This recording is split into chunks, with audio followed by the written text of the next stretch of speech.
The Prophet, the Poet, and the Prophecy. Osho, also known as Acharya Sri Rajneesh and Bhagwan Sri Rajneesh, in different periods of his life, is too beautiful to be expressed in words. And yet, when I write about him, I do so because the lives of such people give hope and assurance to us that divinity, after all, is not just wishful thinking, but very much a reality we cannot realize. It was miraculous that such a fragile flower had bloomed among us. In 1969, Haribansha Lai Bachchan, the noted Indian romantic poet and the recipient of the Padma Bhushan Award and also the father of famous Indian actor, was attending one of the literary congregations at Delhi where Acharya Rajneesh had also been invited to speak. Earlier the same year, Bachchan had met Osho and had been mesmerized by the totality and the immensity of his personality. As he reminisces in his autobiography, In the Afternoon of Life, I saw him to be a well-built man in his late 30s. His eyes were wide and piercing. His appearance gave the sense of a highly individual personality, and I found that he talked openly and with a transparent clarity. Bachchan, who was already a literary star in India, listened to Osho's rebellious and fiery words in awe. As the discourse continued, the poet was absolutely inflamed by the fire that was Osho. When it was Bachchan's turn to speak, he moved close to Osho, held his hand passionately, and declared over the microphone, Rajneesh, I am not a mystic like you. I am just a poet. I cannot make prophecies about the future, but I can tell this much. You are too beautiful to be true. In fact, you are so beautiful that this world will not tolerate you. I am afraid you will be killed.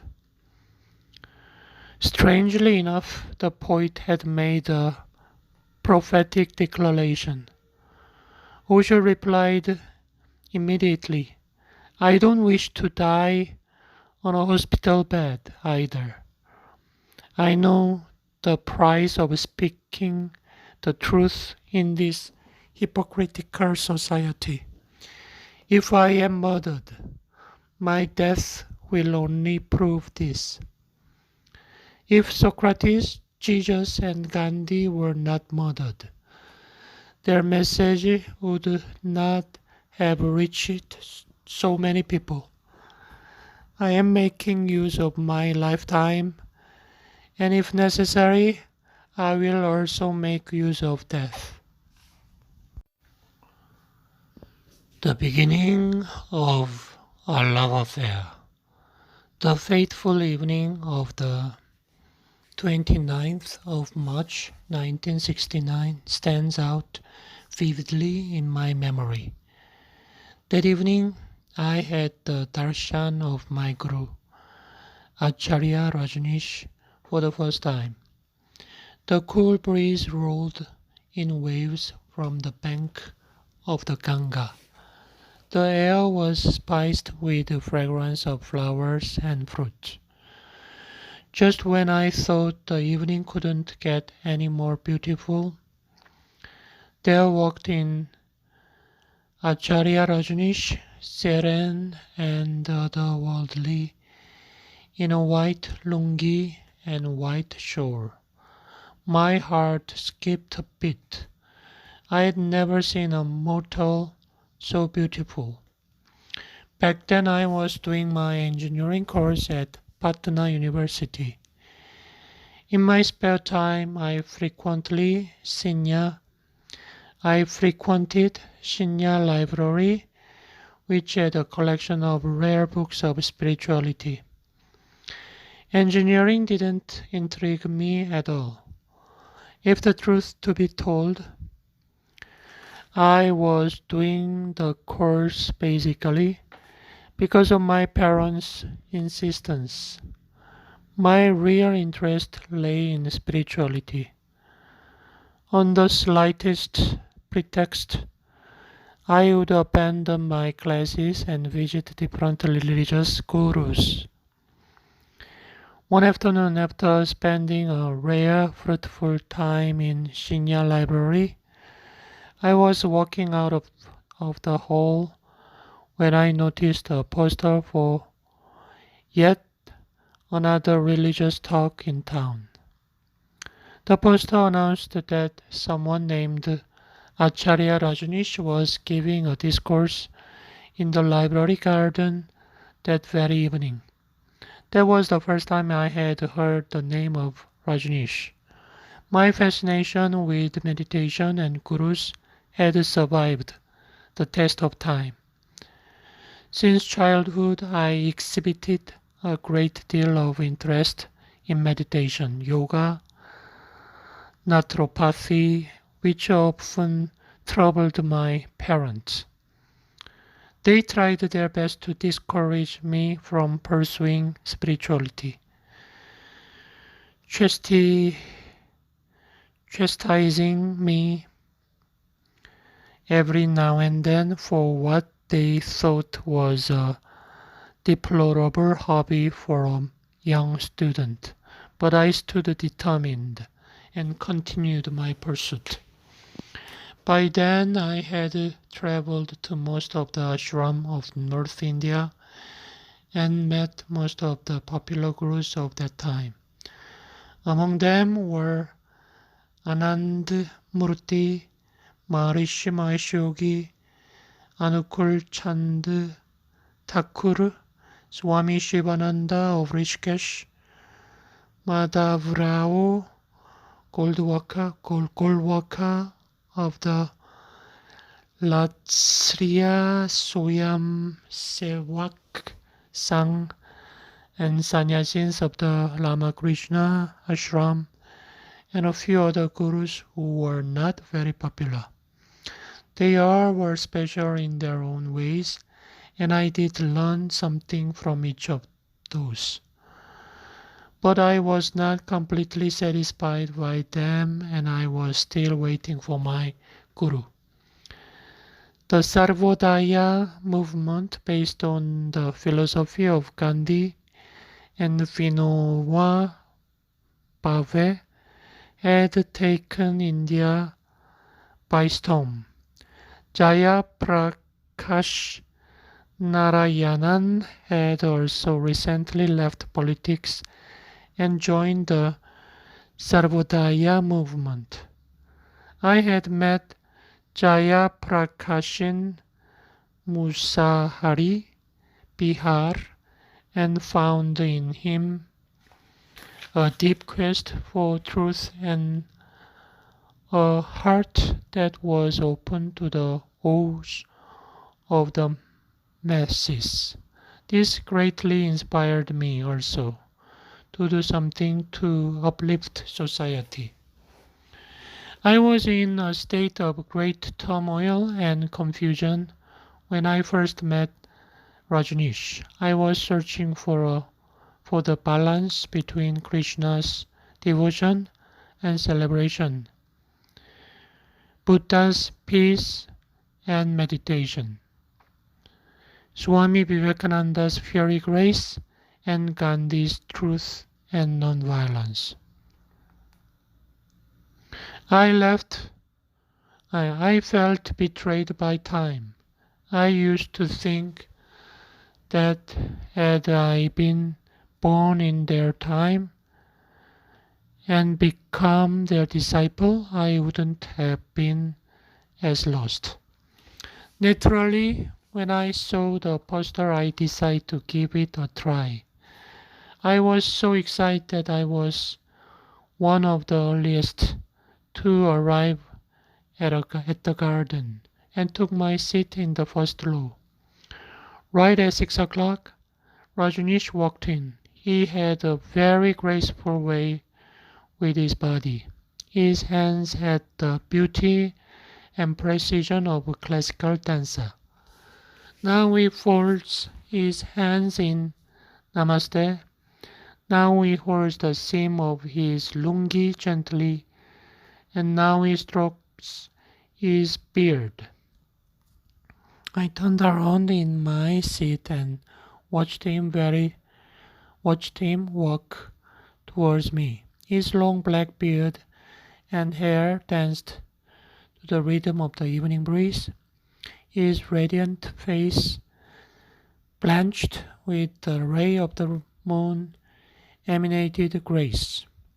I looked at him in disbelief. I couldn't believe a human body could be so beautiful. My heart was filled with the loftiest sentiments.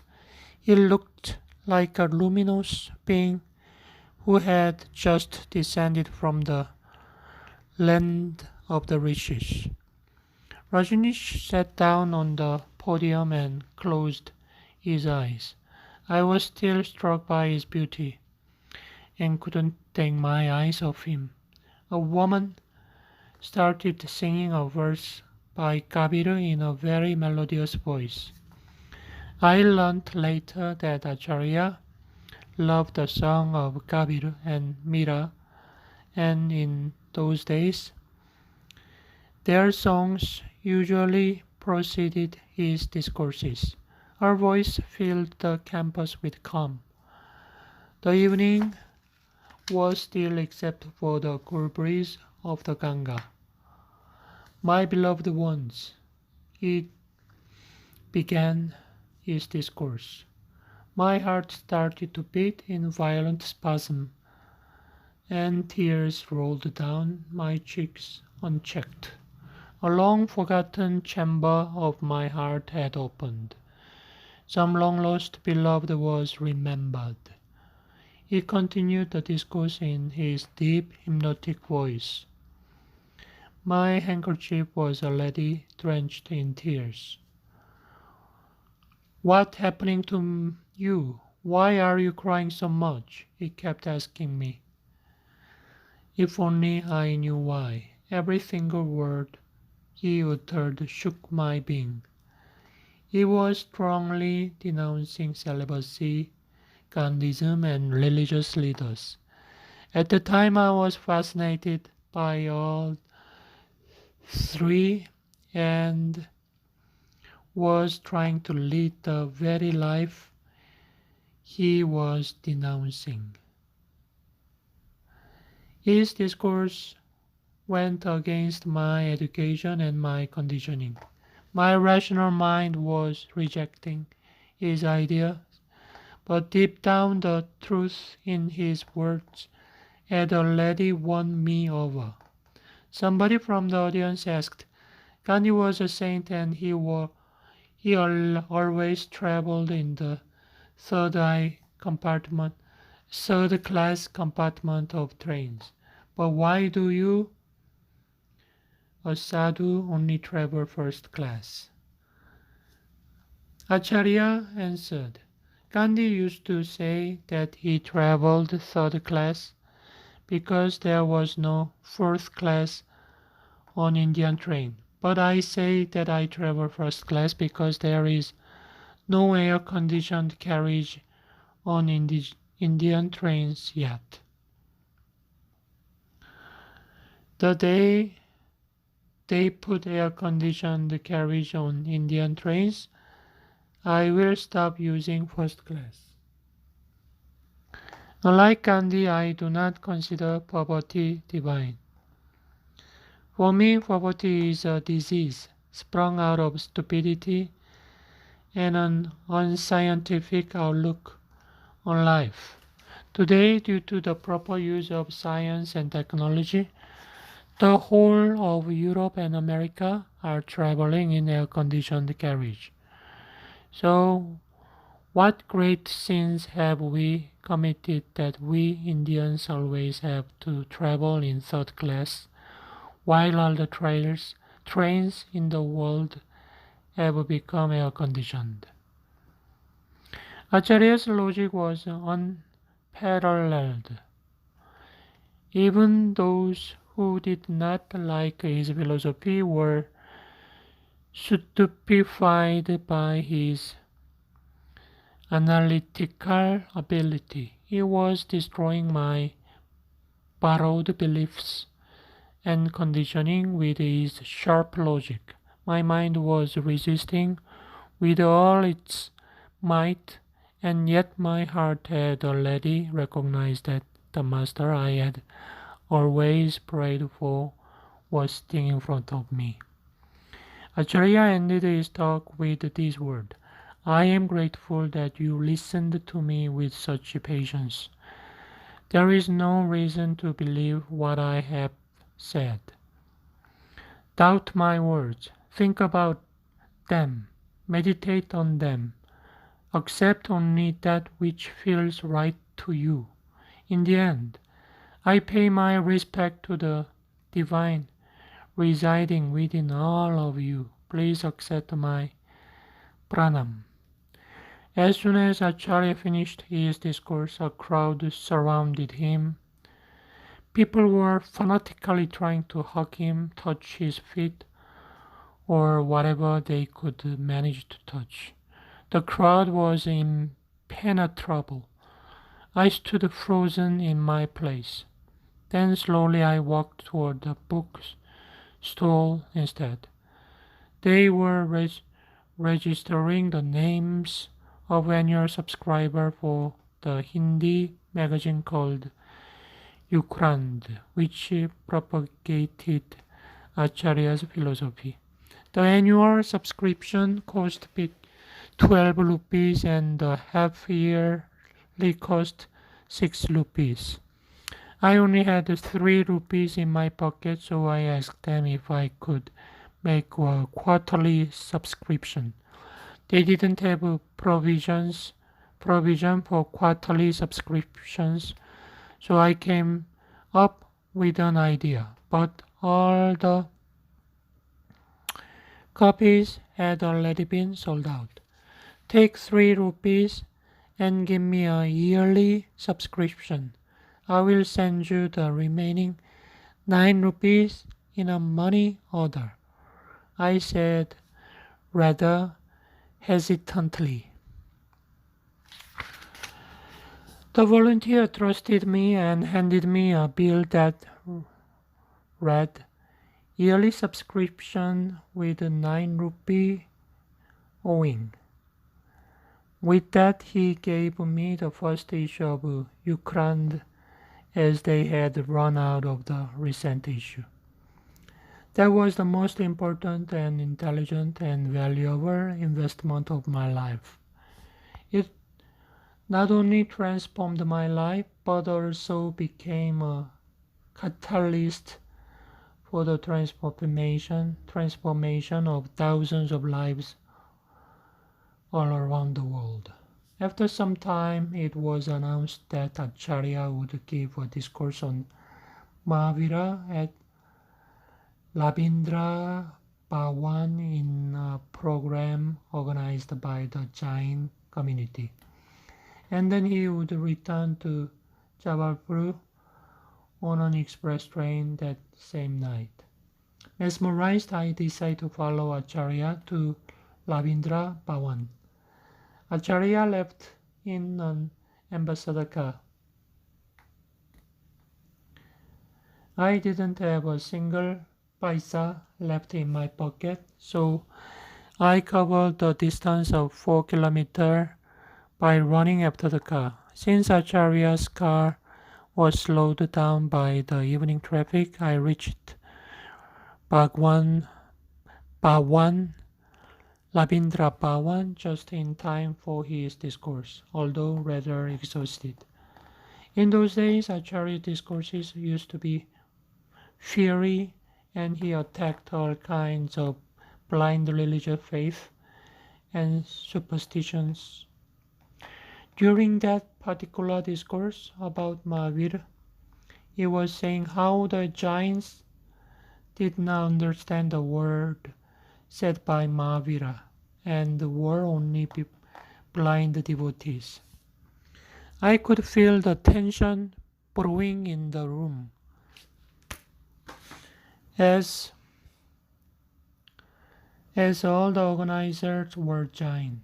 Acharya's talk stunned the audience as much as it disturbed the organizers.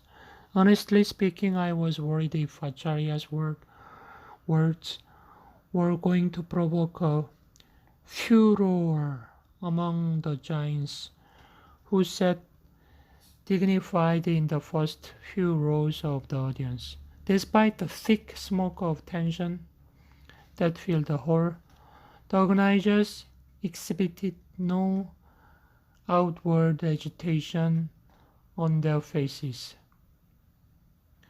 Since Acharya was from a giant family, the organizers had not expected such criticism from a saint who they thought was one of their own. Acharya's talk ended. It was announced that he would go directly to the railway station from the hall. I had a great desire to go to the station, but I had neither money nor remaining strength to run the distance. Instead, I slowly walked the 7-kilometer distance to my hostel, submerged in indescribable bliss. The first experience of Satori. The love affair between disciple and a master is the highest expression of love. A master is a cool moon where all the hot heat of passion has purified and become a soothing, tranquil wave of compassion. The Hindus call sannyasins Dvij, the twice born. When a disciple meets his master for the first time, there is a great explosion of love. The fire that had erupted in my heart after meeting Acharya Shri for the first time was still very bright when I went to attend my first meditation camp with him in Dwaraka in October 1969.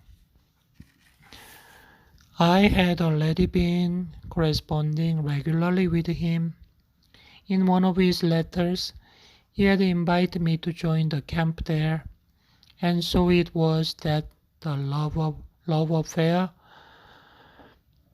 which began in Shinya Library in Patna, was destined to blossom in Dwaraka, the eternal Buddha field of Lord Krishna. I was probably the only non-Gujarati participant in the camp. For the retreat that was held in one of the most beautiful places on earth, Acharya Shri had chosen a rather strange topic, death. The discourses from the camp had been compiled in And Here and Now. Through his words and silence, Acharya Shri took us on an extraordinary pilgrimage. When one's mind is silent and one's heart open, one becomes the abode of the divine. The temples which have been created out of fear and greed are not the temples of God. The prayers which have been composed out of the fear of death are not prayers of God either. Only one who is filled with the joy of life reaches the temple of God. God's kingdom is filled with joy and beauty, and the bells of God's temple ring only for those who are free from all kinds of fears, for those who have become fearless. The eternal blue waters of the Arabian Sea stretched as far as the eye could see. All the notes of the world merged into the sea and formed a deep, resounding silence. In this silence, Acharya Shri revealed the deepest secret of life and death. Birth and death are simply stations where vehicles are changed, where the old vehicles are left behind, where tired horses are abandoned and fresh ones are acquired. But both these acts take place in our state of unconsciousness, and one whose birth and death happens in his unconscious state cannot live a conscious life. What I wish to say is that it is essential to see death, to understand it, to recognize it. But this is possible only when we die. One can only see it while dying. Then what is the way of now? What is the way now? And if one sees death only while dying, then there is no way to understand it, because at the time of death one will be unconscious. Yes, there is a way now. We can go through an experiment of entering into death of our own free will. And may I say that meditation or samadhi is nothing else but that. The experience of entering death voluntarily is meditation, samadhi. Meditation cannot be explained with words or in formulae. It is a knack. It is if a disciple is receptive, the master can pour himself into his home of receptivity. Acharya Shri emphasized again and again that words were not a good medium for expression.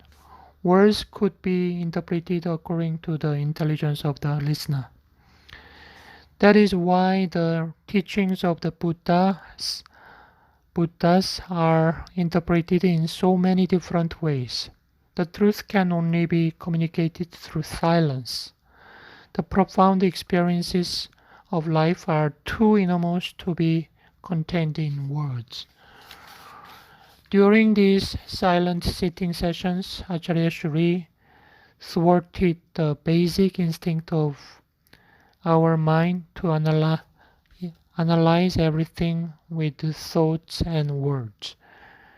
Every afternoon between 4 and 5 o'clock, we are gathered for the session.